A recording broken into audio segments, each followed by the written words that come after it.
Graduation complete করার পরে আমার পরিবার আমাদের নিয়ে খুবই টেনশন করছিল, এবং কি আমার শিক্ষাটাকে একটা সময় ওরা অভিশাপ মনে করছে যে এত শিক্ষিত হওয়ার কারণে গ্রাম অঞ্চলে যেহেতু আমি বড় হয়েছি, আমার যোগ্যতা সম্পন্ন কোনো পাত্রও পাইনি। কিন্তু আমি হতাশ হই নাই। আমার সবসময় আমার একটা ডেডিকেশন ছিল যে আমি ইন্টার পাস করার পর থেকে আমার ইচ্ছা ছিল যে আমি একটা সরকারি চাকরি করবো। আমার ইচ্ছা ছিল, লক্ষ্য ছিল। আসসালামু আলাইকুম, আমার নাম সুমি আক্তার, আর আমার জেলা হচ্ছে নারায়ণগঞ্জ।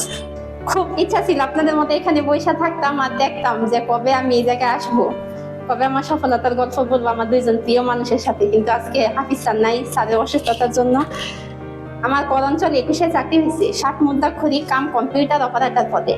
আমি সার্টিফিকেট ছাড়া কোনো আবেদনই করতাম না প্রথম দিকে। শেষের দিকে এসে যখন আমি একটু হতাশ ছিলাম, তখন কয়েকটা আবেদন করছিলাম সার্টিফিকেট ছাড়া। তবে আমার লক্ষ্য ছিল সার্টিফিকেট, আমি প্রচুর সার্টিফিকেট করছি। এই কোচিংয়ে যখন আমি আসছি, তখন আমার মোটামুটি একেবারে দেয়ালে পিঠ থেকে গেছিল। অন্য একটা কোচিং এর মধ্যে আমি ছিলাম, ওই কোচিং এ সারাদিন আমি টাইপ করার সময় পাইতাম না। তো 2-1 মাস আমার স্যারদের সাথে পরিচয়, ওই কোচিং এর মাধ্যমে আমার স্যারদের সাথে পরিচয়। 2-3 মাস আমি থাকার পরে আমার বাড়িতে সমস্যা ছিল, আমি বাসায় চলে গেছিলাম। আসার পরে দেখি যে ওই কোচিং এর অবস্থা একেবারেই হজবরল। তারপরে আমি আর কোনো কিছু বলতে চাই না, আমার ওইখানে সুবিধা ছিল না। স্যারদের সাথে কথা বলতে পারতাম না, টাইপ করতে পারতাম না। মোটামুটি মাথার মধ্যে আকাশ সমান চিন্তা ছিল যে কি করবো। ওই মুহূর্তেই আমি বাসায় থাকলেই দেখলাম যে স্যার এই কোচিং দিছে। তারপরে আমি আর 2 দিনের সময় নেই, সঠিক সময়ে সঠিক সিদ্ধান্ত নিতে আমি একটু দেরি করিনি। আমি পরে সাথে সাথে এই কোচিং এ চলে আসছি। শাহিন স্যারের মাধ্যমে আসলাম, স্যারে পাইলাম না, ভর্তি করলো কোচিং এর দায়িত্বে যারা ছিল। আইসা পরে স্যারদের সাথে দেখা হইলো।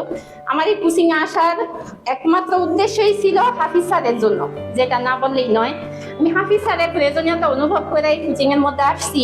কিন্তু যদিও আমি হাফিজ স্যারের প্রয়োজনীয়তা অনুভব করে আসছি, আমার পাশে যে মানুষটা দাঁড়ানো আছে, আমি তার অবদান কোনো মতেই দিতে পারবো না। শাহিন স্যার আমারে বোন ছাড়া কোনোদিন কথাই বলে নাই।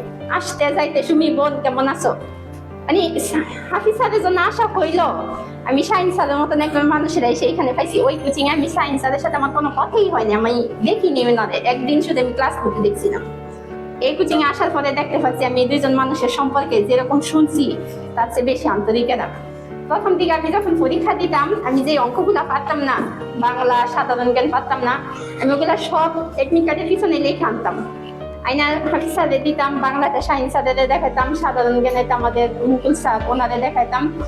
মোট কথা এই কোচিং এর মধ্যে যতগুলা শিক্ষক ছিল, প্রত্যেকটা শিক্ষকই এত আন্তরিক। আমার সার্টিফিকেট প্রথম থেকে শেষ পর্যন্ত আমি যাদের কাছে সার্টিফিকেট শিখছি, প্রত্যেকটা স্যারই শুধু সার্টিফিকেট না, অন্যান্য সব বিষয়ে আমাদের সহযোগিতা করছে।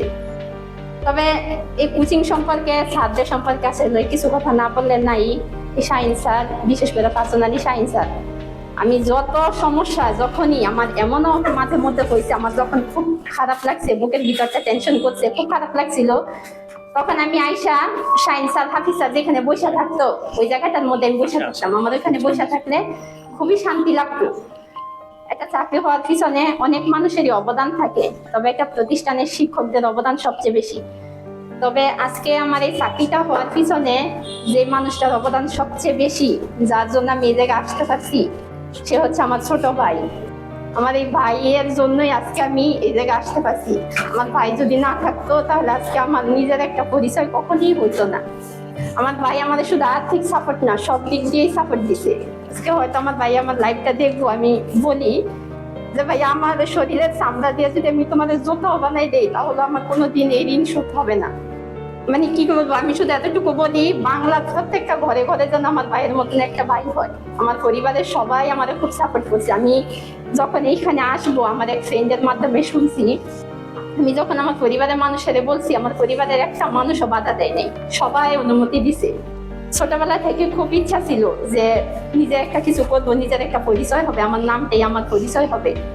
আজকে আমার পরিবারের মানুষের সহায়তায়, স্যারদের সহায়তায়, সবকিছু মিলেই আমি আজকে সফল হয়েছি।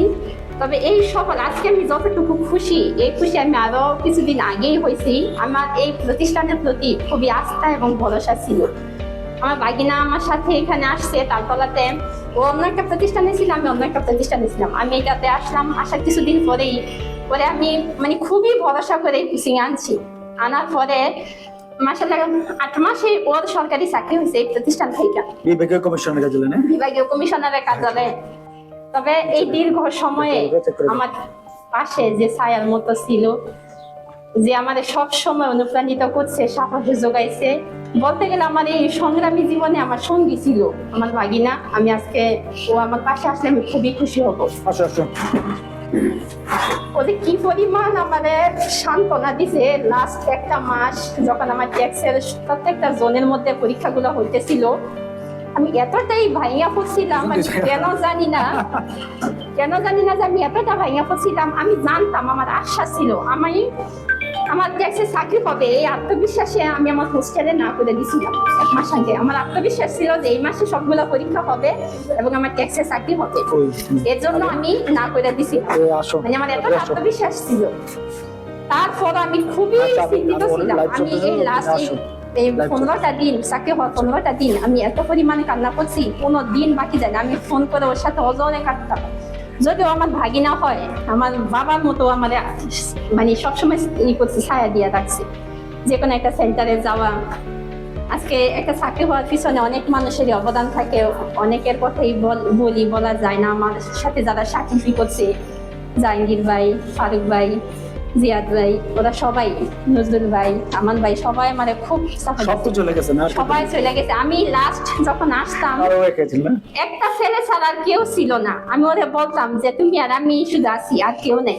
শেষের দিকে আমি কোচিং আসলে দেখতাম আমার পরিচিত কেউই নেই, সবারই চাকরি হয়ে গেছে। এর জন্য আরো বেশি খারাপ লাগতো। আমি কোচিং আসতামই না, স্যার আমার ফোন দিত, শুনি তুমি কই, বলতাম স্যার ঢাকাতেই আছি।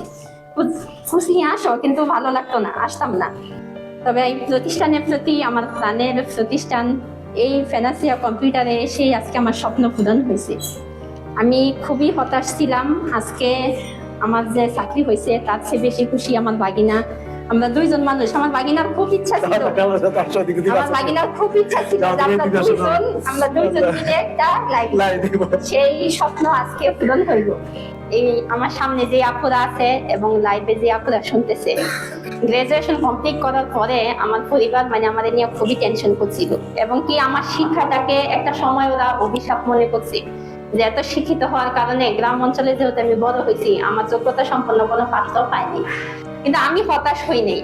আমার মানে সবসময় আমার একটা ডেডিকেশন ছিল যে আমি ইন্টার পাস করার পর থেকে আমার ইচ্ছা ছিল যে আমি একটা সরকারি চাকরি করবো। আমার ইচ্ছা ছিল, লক্ষ্য ছিল। এরই ধারাবাহিকতায় আমি সবসময় কোনো মহিলা যদি চাকরি করতো, ওনাদের যাই জিজ্ঞেস করতাম ওই চাকরি করে কিভাবে চাকরি হয়েছে। তো ওই সময়টা থেকে এখানে আসা অবধি পর্যন্ত কি পরিমাণ কষ্ট যে আমি করছি, স্যাররা দেখছে, আমার সহপাঠীরা দেখছে, যে সাজু ভাইয়েরা আছে, রাত ভাইয়েরা আছে, এরা দেখছে, আমার বাগিনা তো সবসময় দেখছি। 8-10টা মেয়েছে আমি এখানে অনেকটাই কষ্ট করেছিলাম। একটা চাকরির জন্য আমি 1 মাস শুধু সাবলেটে ছিলাম, তারপরে আমি হোস্টেলে উঠছি। হোস্টেলে যে কি পরিমাণ খাওয়া দাওয়া, কি কষ্ট, এটা তো সবাই জানে। বিশেষ করে আপুদেরকে বলি, সবসময় সবার কথা আইডল হিসাবে নিবেন, পড়াশোনা করেন, সবারই চাকরি বাকরি হবে। দীর্ঘ সময় ইয়ে করে লাভ নেই। সবারই ধন্যবাদ যারা এত কষ্ট করে আমাদের লাইভ শুনলেন। আজকে আমরা দুইজনই সফল, আমার ভাগিনা এবং আমি, আমাদের দুইজনেই ট্যাক্সে চাকরি হয়েছে। আমাদের এলাকাতেও আমাদের খুবই সুনাম, সবাই বলে যে সরকারি পরিবার।